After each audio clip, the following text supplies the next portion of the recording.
श्रीपुरम नामक एक गांव में शरभैया नामक एक किसान रहता था। शरभैया, उसकी पत्नी शकुंतला, बेटा सुकुमार और बहू श्रीदेवी के साथ एक ही घर में रहते थे। जितना अच्छा शरभैया था, उतनी ही बुरी उसकी बीवी शकुंतला थी। वो हमेशा सबके साथ छोटे छोटे चीजों पे लड़ाई करती थी।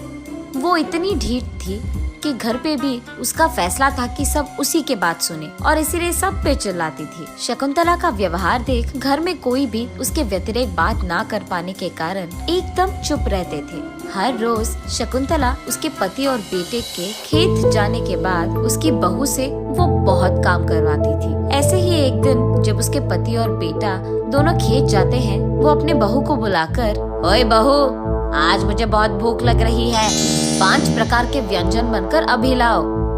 ऐसे कैसे सासू माँ, अभी अभी तो आपने इतने फल खाए थे, आपको फिर से भूख लग रहा है? हाँ, अभी खाई तो मैं वापस नहीं खा सकती हूँ क्या? क्या मुझे भूख नहीं लग सकता? नहीं नहीं सासू माँ, मेरा ये इरादा नहीं था। वो दरअसल। क्या बकबक कर रही हो? मेरे खिलाफ ऐसे बात करने के बजाय जाकर काम करो। जाओ, जल्दी व्यंजन सारे बनाकर मेरे पास लेके आओ।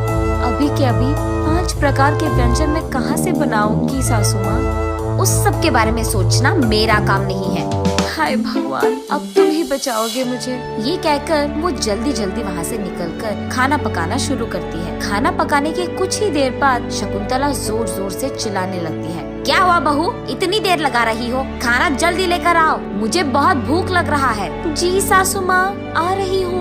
ये कहकर वो आधा पका हुआ व्यंजन को लेकर उसके सासू माँ के पास जाती है। कामते हुए उनको देती है। उसका स्वाद चखकर उसकी सासू माँ प्लेट को श्रीदेवी के मुंह पर फेंकती है। एक काम तो ठीक से आता ही नहीं, जाओ यहाँ से। आज जो भी नौकरों का काम है वो तुम करोगी, वही तुम्हारी सजा है। ऐसे गुस्से में बोलती है और श्रीदेवी रोते हुए वहाँ से जाकर घर साफ करके, खाना पकाकर, बर्तन साफ करती है।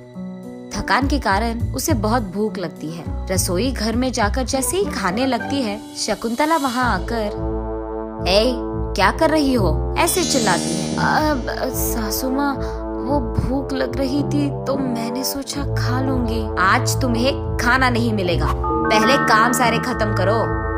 एक भी काम नहीं करी और खाने आ गई बड़ी, ऐसे कहती है। आज से जब तक मैं कहूँगी तुम खाओगे नहीं और काम रोकोगी नहीं, समझे? ऐसे उसे हुक्म करती है। ऐसा नहीं है सासू माँ, काम तो सारे खत्म हो गए, बहुत कमजोर लग रहा था तो इसीलिए। घर के काम करोगे तो हो जाएगा, बाहर के काम कौन करेगा? आओ, बाहर खड़े पशुओं को खाना डालो, उसके बाद उनके गोबर को निकालकर डस्टबिन में फेंक दो, उसके बाद कुएं से पानी निकालकर पशु को डालो। ये सारे काम देकर शकुंतला वही खड़ी रहती है। शकुंतला के कहे सारे काम करने के बाद श्रीदेवी शकुंतला के पास जाकर दुख में बोलती है, आपके कहे सारे काम खत्म कर दिया है मैंने सासू माँ। हाँ, सारे काम कहाँ खत्म किए तुमने? जाओ, जाकर खेत में उन दोनों को खाना देकर आओ, ऐसे कहती है। ये सुनकर श्रीदेवी दुख में, ठीक है सासू माँ, ऐसे कहकर खेत में काम कर रहे उसके पति और ससुर के पास जाती है। उन दोनों को खाना परोसकर उनका खाना खत्म होने तक वो वही इंतजार करती है। उनके खाने के बाद उनके प्लेट्स को लेकर वो वापस घर चलती है। रास्ते में उसे एक बड़े पेड़ के नीचे मौजूद एक बेंच पर एक गुड़िया नजर आती है। उसे देख श्रीदेवी उस गुड़िया के पास जाकर उसे अपने गोद में बिठाती है। अरे वाह, ये तो बहुत सुंदर है, लगता है कोई उसे यहाँ छोड़ के गया। ऐसे सोचते हुए उसे उसके सारे मुश्किलें याद आती है। हाँ, न जाने क्या है मेरी जिंदगी, क्या से क्या बन गया, न जाने मेरी जिंदगी कब बदलेगी और मैं कब खुश रहूंगी। ऐसे सोचते हुए वहाँ से वो उस गुड़िया को लेकर वापस घर चली जाती है। अगले दिन उसी दुख में उस गुड़िया को अपने गोद में बिठाकर सोचते रहती है श्रीदेवी। इतने में शकुंतला, ए बहू, कहाँ हो तुम?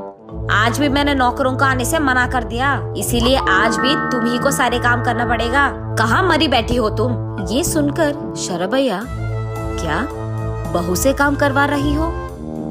तुम पागल हो गई हो क्या? क्या हुआ जी, आवाज ऊंची हो रही है आपकी? दुख हो रहा है कि आपको मैंने काम नहीं बोला? आपको भी बोल दूं? नहीं नहीं शकुंतला, मेरी बात तो सुनो। घर के नौकरों को आने से मना करके बहू से ये सारे काम करवाना अच्छा नहीं लग रहा है। किससे क्या काम करवाना है ये मुझे बहुत अच्छी तरह से पता है। आपको सलाह देने की कोई जरूरत नहीं है। जाओ, जाकर खेती करो, वरना चुपचाप यही बैठ जाओ, ऐसे कहती है। उसकी बातों के व्यतिरिक्त बात ना कर पाने के कारण शरभैया चुपचाप वही बैठ जाता है। इतने में गुड़िया को लेकर श्रीदेवी वहाँ आती है। क्या हुआ सासू माँ, आपने बुलाया? ऐसे कहती है। घर के सारे काम छोड़कर ऐश कर रही हो? मेरे सारे काम अगर ये करेगी ना तब पता चलेगा इसको कि कितना मुश्किल है, ऐसे श्रीदेवी मन में सोचती है। और बस उसके हाथ में मौजूद गुड़िया धीरे से रोशन करती है। ये क्या, ये कहाँ की रोशनी है? ऐसे उसे देखते ही रहती है कि इतने में उसके सामने बैठी शकुंतला कुर्सी से उठकर घर साफ करके पशु को खाना देकर बर्तन साफ करती है। खाना पका के ये सब देख श्रीदेवी को लगता है कि कोई जादू है। एक के बाद एक सारे काम करती हुई उसकी सास को देख श्रीदेवी चौंक जाती है। सारे काम करने के बाद शकुंतला थक जाती है। भूख लगने के कारण वो रसोई घर में जाकर खाना खाने की कोशिश करती है और बस हाथ में उसका प्लेट उसके मुंह पे खुद गिरता है। इस सब जादू को देख, अरे बहू, कहाँ हो तुम? जो काम मैंने तुमको दिया है वो सारे तो मैं ही कर रही हूँ। ये कौन सी माया है? क्या कर दिया तूने चुड़ैल? ऐसे कहती है। मैंने कुछ नहीं किया सासू माँ, लेकिन अंदर ही अंदर वो बहुत खुश होती है और उसे समझ में आता है कि शायद ये सब उस जादुई गुड़िया का ही काम है। उसके बाद शकुंतला आकर कुर्सी में बैठ जाती है। अरे बहू, थोड़ा पैर तो दबा दो, ऐसे कहती है। और बस तुरंत श्रीदेवी कुर्सी में बैठी रहती है और शकुंतला खुद जाकर उसके पाँव दबाने लगती है। हाय भगवान, ये कौन सी माया है? जो काम मैं तुझे बोल रही हूँ वो तो मैं खुद कर रही हूँ बहू। पता नहीं सासू माँ, मैं तो कुछ नहीं कर रही हूँ, ये सब तो मुझे भी माया लग रहा है, ऐसे वो मन में हंसते हुए बोलती है। ये सब देख शरभैया सोचता है, हाँ भगवान का शुक्र है, इसे सबक तो सिखाया किसी ने, ये सोचकर जोर से हंसता है।